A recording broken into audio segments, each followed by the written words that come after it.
Good morning, government. Okay, so yesterday I did a remote from home. Decided to come into school this morning. Happy Ash Wednesday. So the last talk I had, we were really looking at early influences on our form of government, and the last thing I talked about was the development of the colonies, and how those colonies are each going to set up their own governments. The king is far away. It takes months and months to get messages across the Atlantic. So the king, the parliament understand that these colonies are going to have some self-government. And so for 150 years, they really, historians refer to this time period as an era of salutary neglect. And really this runs from 1607 with Jamestown here to about 1760.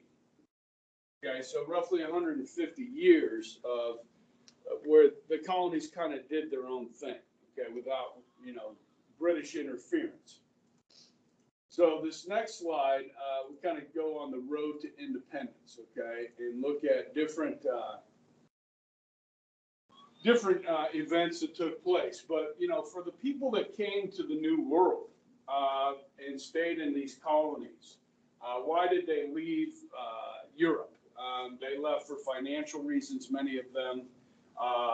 You talk about the Puritans, they definitely left for religious freedom, okay? Had disagreements with the Church of England and so forth. Many of them were refugees of debt or persecution. Some of them were let go out of jails in England, allowed to be sent to colonies like Georgia and Maryland, which were really what we refer to as penal colonies, where you had a lot of people that were working off their prison sentences basically in the New World, and once they did that, they would receive their freedom. Sometimes we refer to these people as indentured servants. There's other terms that could be used as well, okay? So as time went on, there was efforts to unify the 13 colonies, and one of the most important one was the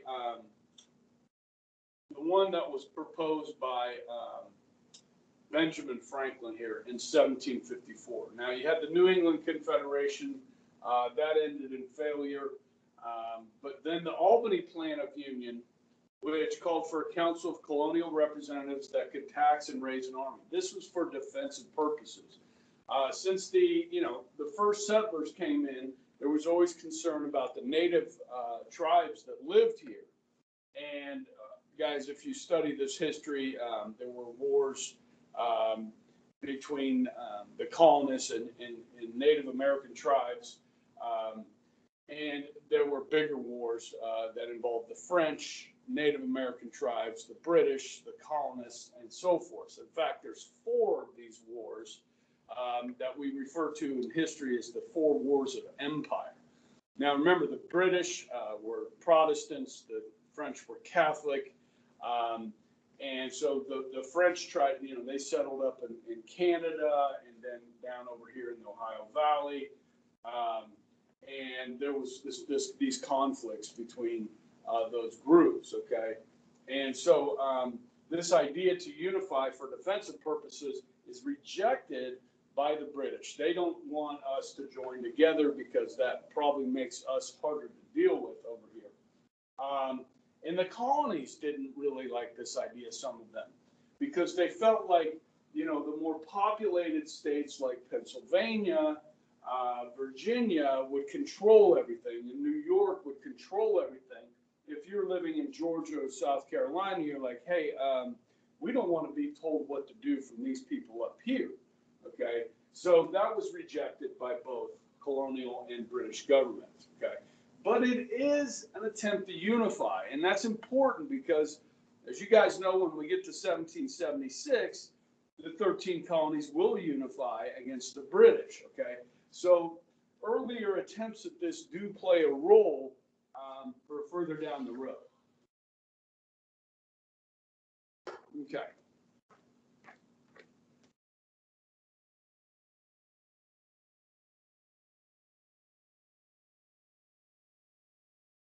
Okay, so guys, this is what I just talked about with this era of salutary neglect that I wrote on the board over there. This political distance. For 150 years, elected assemblies gradually gained power. Governors' powers weakened. Governors felt more pressure from the colonists than from the king, obviously, because the king's on the other side of the ocean.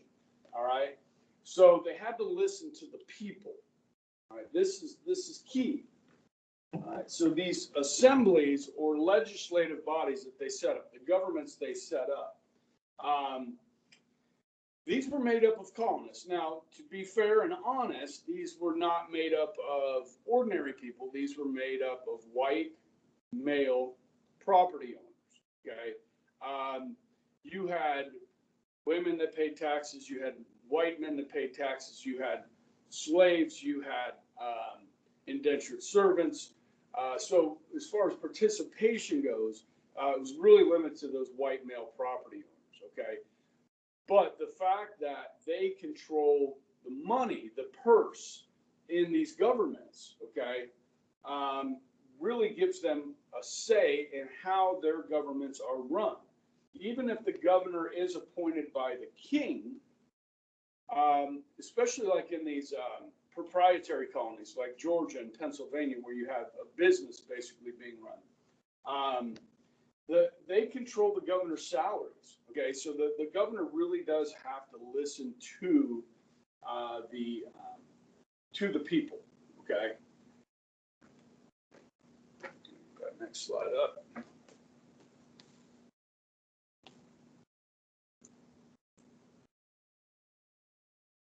Okay. So, as I was talking about, the French and the British had several wars leading up to this major war called the French and Indian War. Okay. So King George III, there he is. Okay. Some people refer to him as Fat George. He feels like the colonies, Parliament feels like the colonies are becoming too independent. Okay. And guys, obviously, as you move from the 1600s into the 1700s, technology is improving. Communication is improving. The printing press is going. They have newspapers. They have pamphlets. Books are being printed. People are becoming more educated, and life is becoming a little bit easier to survive than it was in the early 1600s. Okay, and so people feel like they can prosper in the new world, and this is making the Parliament and the King feel a little uncomfortable. Okay, so as I mentioned, these four wars. This is the fourth one. Okay, so you had Queen Anne's War, you had King George's War, King William's War. Okay, and these, like I said, were all fought world wars for the British and the French, both fought in Europe and in the colonies, which meant they were very expensive. Okay, and this French and Indian War is pretty interesting. It actually, I don't know if you remember learning this in another class at some point, that the French and Indian War, or the 7 Years' War as they call it in Europe, was actually started by George Washington. It's kind of a funny story, where Washington, who was a surveyor, went out into what's basically the Ohio Valley today, and he was there to just kind of stake claim for the British, and he had an Indian chief with him known as the Half King. Okay, and that Indian chief had some other Indians with him traveling along with George Washington, and they're working together. Well, in the Ohio Valley, they ran across these three Frenchmen, and the Half King wanted to kind of show his masculinity, show his warrior ability, and so they came across these three Frenchmen. And the Half King, without asking, or just acted, and they killed these three Frenchmen, scalped them. And what they didn't realize is that these three Frenchmen were actually three French diplomats. They were kind of important people, and there were French troops in the area. and they attacked Washington and the Half King. Washington built a temporary fort called Fort Necessity. You might remember hearing about this. It was really kind of shabby, but the British and the Half King and his guys got in there into this fort, and the French realized all they had to do was surround the fort, and they would run out of food and water. And so that's what you call siege. They laid siege to Fort Necessity. And so eventually Washington's going to have to come out and surrender. All right. Washington didn't speak French. He didn't read French. And so the French, are talking to him. They write up this surrender, the terms of surrender and all this, and what happened. And Washington signs it. Okay. But what he didn't realize he was signing was a confession to murder. Okay. So the French gave him a copy of this and take it back to the British. So Washington goes back to Virginia, hands this over to General Braddock, and oh my gosh, they're like, do you know what you signed here? Okay, and that touched off the French and Indian War, which lasted from 1754 to 1761. Okay, 7 years war here. All right, and this is going to be very expensive. All right, and one thing I want to kind of set the stage for you here, okay, is if you had lived in the colonies and you were a male, okay, by the age of 14 or so, you were forced. Every male was forced to join the militia. Okay, they had to protect their neighborhoods, and so you would learn how to fire your musket. You would learn how to march. You would learn some military, training and strategy and so forth. Except in the colony of Pennsylvania, where the Quakers were, but it was mandatory. So all these young men, all the old men, they all knew how to fire muskets. They all knew something about military strategy. Why? Because they had to protect themselves from native tribes wherever they lived in the colonies, okay, and from the French. And you have these 4 wars over a century that the colonists and their militias participated in alongside the British. Now, when the militias fought alongside the British, the militias fought very well. They were an aid to the British Royal Army. And so by this time, guys, that's what Washington is. He's the head of the Virginia militia, okay? And so he's fought alongside the British in this war and so forth. So they all know each other, okay?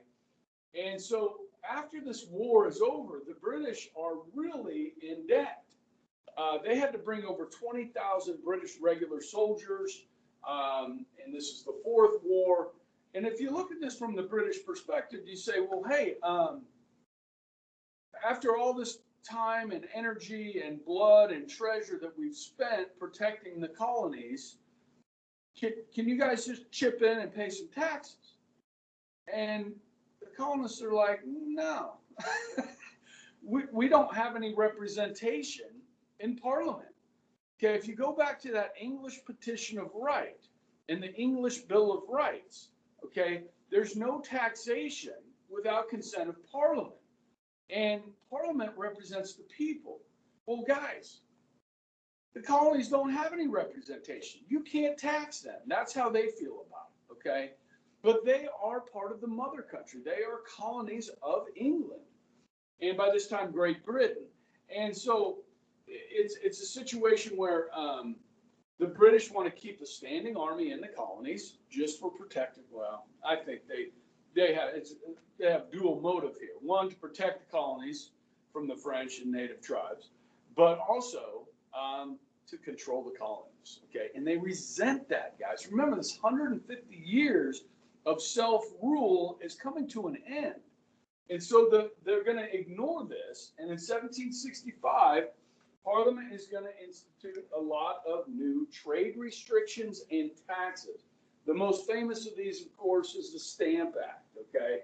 And the Stamp Act is a tax on all printed material. So it could be anything from a newspaper, a book, playing cards, that you play cards with, those have to be printed. You get a stamp on those, you pay a tax. And so the people that were doing the printing had to pay this tax. They would pass that cost on to the consumer and raising their prices, okay? But then the British started enforcing mercantilism, where they said, well, we know you trade with other countries, but you're going to have to buy goods from Britain. And certain goods have to be bought from Britain, and you can't import them from other countries. Well, if you're a ship owner, or you're a shopkeeper, and you buy and sell trade goods, import, export, you got all these new restrictions. This is met with a lot of anger. So, it's going to hurt the middleman. It makes these imports expensive. Okay, and so they're gonna protest this. Okay, and the first protest we see here, this just kind of explains what I just talked about. Okay, so angers many colonists. Business practices were unfair in their eyes. Taxation by British Parliament without any colonial representatives amounted to taxation without representation, and they start calling this tyranny. Okay. We have rights. We look at these English documents that we talked about yesterday, the Petition of Right, the Magna Carta, the English Bill of Rights. These colonists feel like they have the same rights as everybody else in Britain. And so now they feel like the government is acting tyrannically, and that tyranny is absolute rule by a government that ignores the rights and the welfare of the people. Okay? So you start to see a rejection of this, okay? You see this flag here, Liberty Tree, an appeal to God, and then over here, the Sons of Liberty, defend the Republic. These groups will pop up.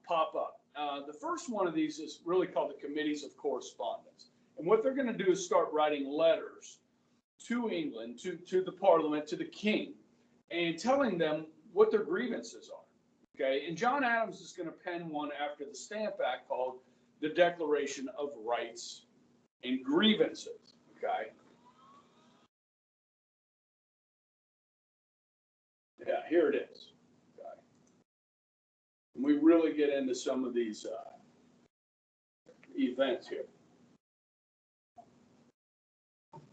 This takes us back to that, to the early American history that you guys studied when you were in 8th grade, when you were in 11th grade, again, okay? All right, so Stamp Act Congress, 1765, 9 colonies. John Adams writes this Declaration of Rights and Grievances, okay, to protest the Stamp Act. And they start boycotting some British goods, which the British are not going to be happy about.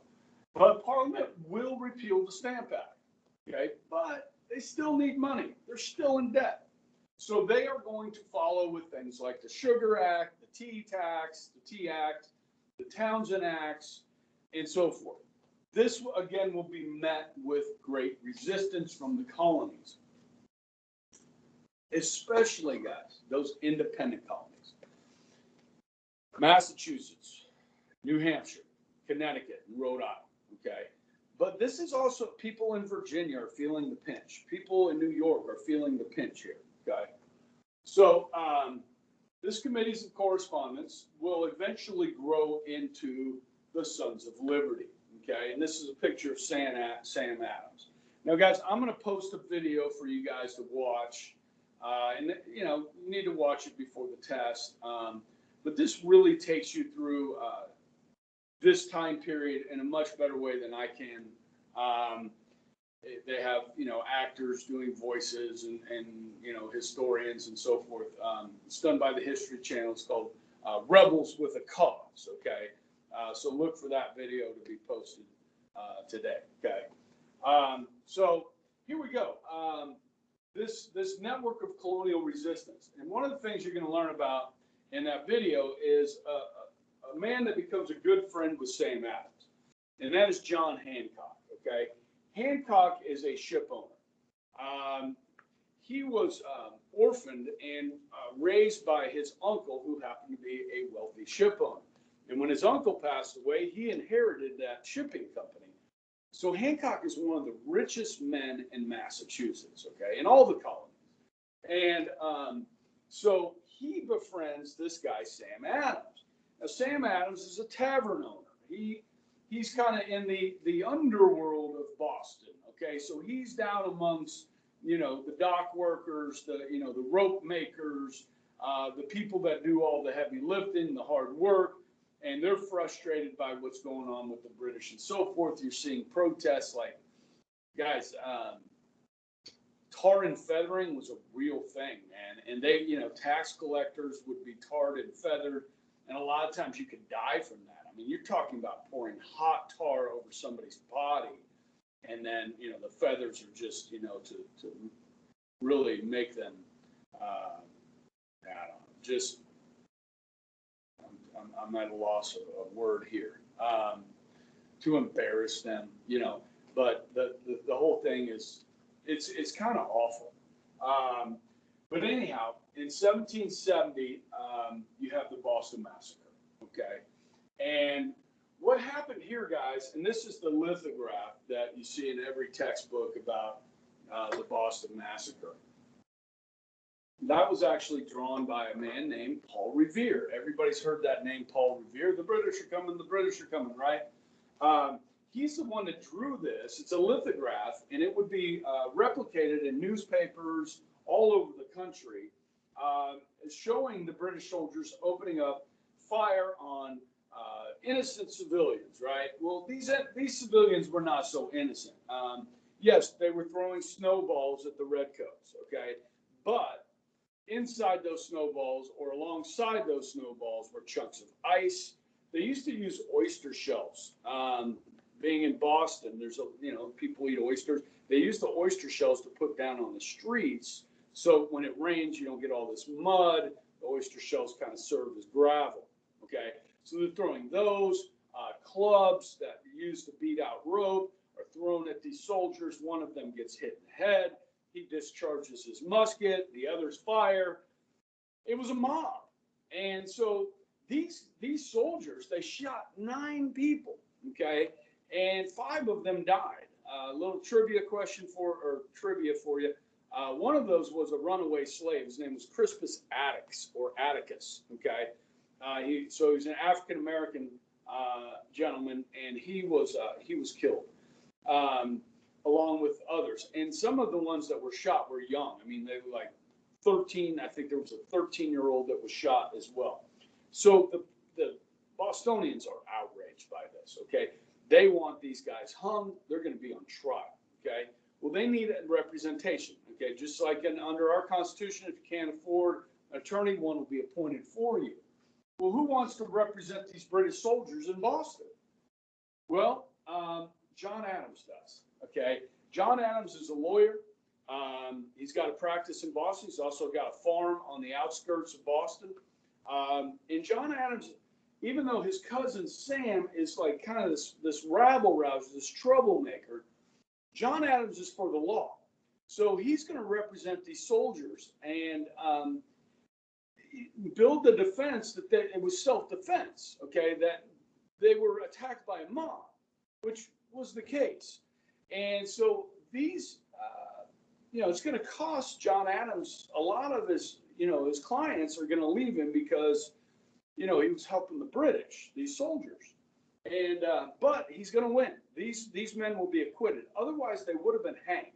Now, that's an important thing to remember, that these British soldiers of this Boston Massacre were acquitted by a Boston jury where they were hated.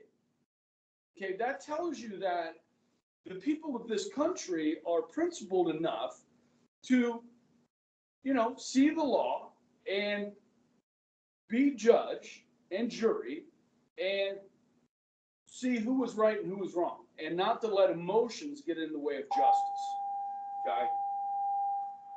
So that was 1770. Okay, and after that, Sam Adams, you got guys like Thomas Paine, Ben Franklin, these others that are trying to convince John Adams to join the Sons of Liberty. He's not ready to do that. But in 1773, these Sons of Liberty, sitting around one night, probably drinking, at the tavern, they are going to plan a protest. This is not so much of a peaceful protest. What you're going to see are these guys dress up like Mohawk Indians in the middle of the night, storm these ships with British tea on board, and dump them into the British harbor. Okay, obviously this is the Boston Tea Party. Okay, what they did was illegal. What they did cost, a lot of money. It's over like 260 or something chests of tea, which had a considerable value to it. So the British are not going to react kindly to this, okay? And they're going to pass what we call the Intolerable Acts. There's another name for this, what the British call it, with the Coercive Acts, to coerce us into behaving ourselves. And this is going to clamp down even tighter on the colonies. They're going to start quartering soldiers in people's homes. Well, if you remember, guys, and when we talked about the Petition of Right, under their Constitution, you're not allowed to do that. So basically, Boston becomes an occupied city. One of the other things that really makes John Adams upset is they say that if a British subject is charged with a capital crime, they'll be transported back to Britain for trial.